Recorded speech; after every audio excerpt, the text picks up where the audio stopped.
আরে রাগ করলা নাকি, একটুখানি হাসো। মুখখানা কেন হাড়ির মতো করে বসে আছো?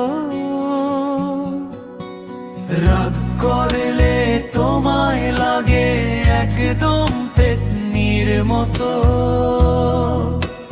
হাসলে পরে কমে যাবে মনের কষ্ট যত। রাগ করো না,